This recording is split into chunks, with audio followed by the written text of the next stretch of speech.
Hello and welcome to the Present Truth Evangeliving Ministry, and we are continuing with our series Journey Through the Bible. Our intention, our goal is to finish the Bible, but that's not really important. The aim is to learn lessons that are deep and that are relevant from the Bible, the story of Lot.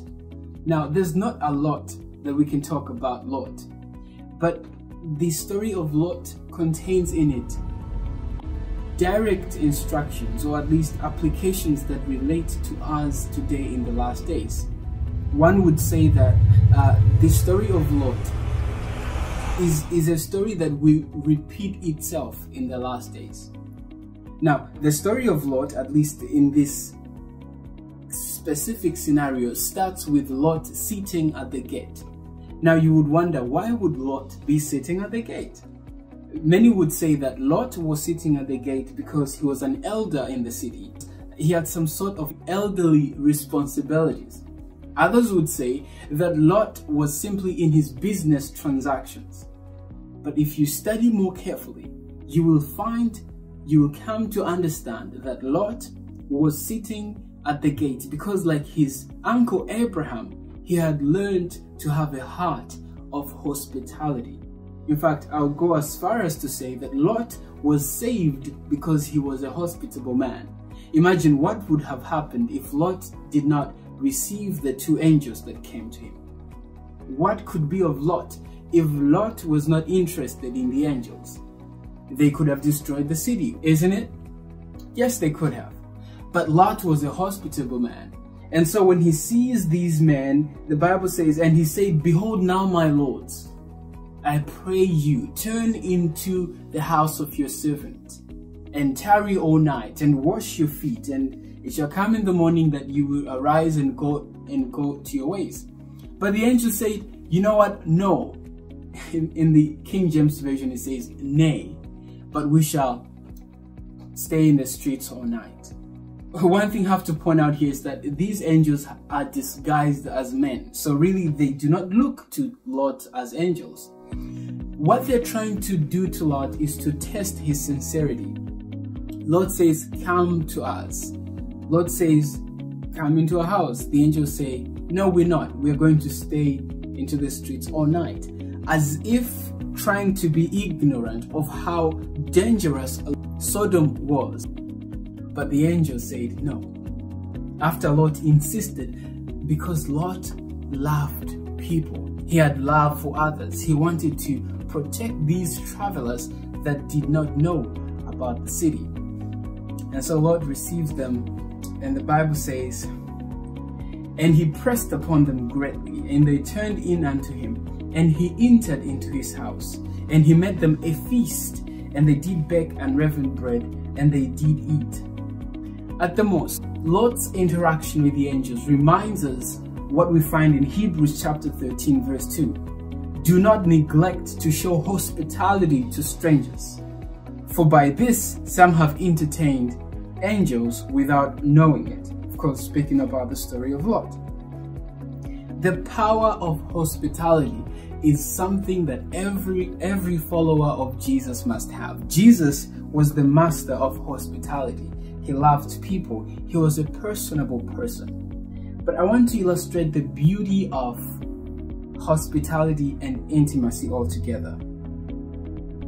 We must be personable people. Each time we invite others into our house and enjoy that intimacy with them, we may not see it, but angels are present there. It brings joy to the angels to be in communion. And just these two stories of how Abraham receives the angels and of how Lot receives the angels tells us about how angels long to look into these things, how angels enjoy our communion as well.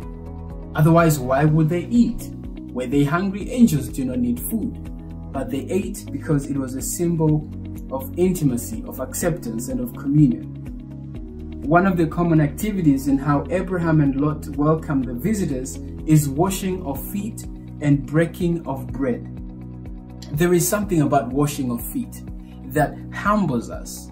What does it mean today to wash somebody's feet? What does it mean to wash a stranger's feet? Would you even wash somebody's feet, a stranger, today? What that means to me, and of course Jesus uses this example as well when he says, do this in remembrance of me. It means we must be humble. We must be willing to correct other people's mistakes without hurting them. We must be willing to love.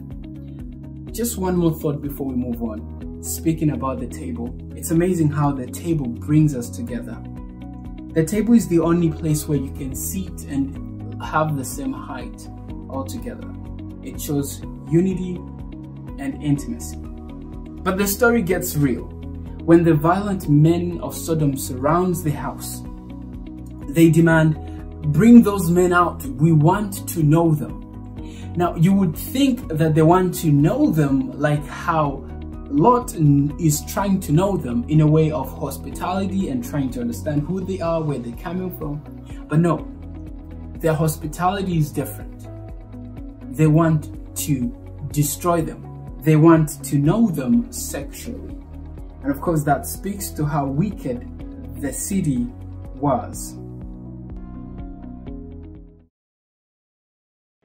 Jehovah said, because the cry of Sodom and Gomorrah is great, and because their sin is very grievous, I will go down now and see whether they have done. The cities of Sodom and Gomorrah were full of evil, licentiousness, rampant with murder, and indulgence in extravagant pleasures. They reached the point of clamoring against God, of fighting against him, and raging his disposition. Where are the men which came into you this night? Bring them out to us, that we may know them.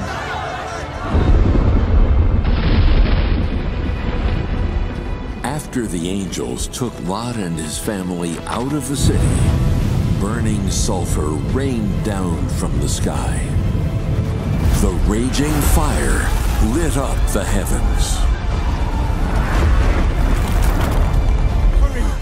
Hurry up! My house! Our lives are on the line.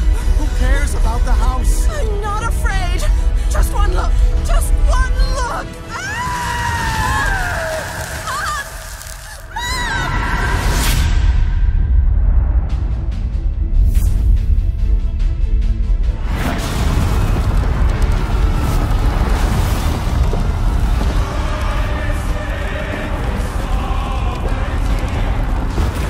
Sodom, Gomorrah, and all their residents were reduced to ashes, disappearing into the wrath of God.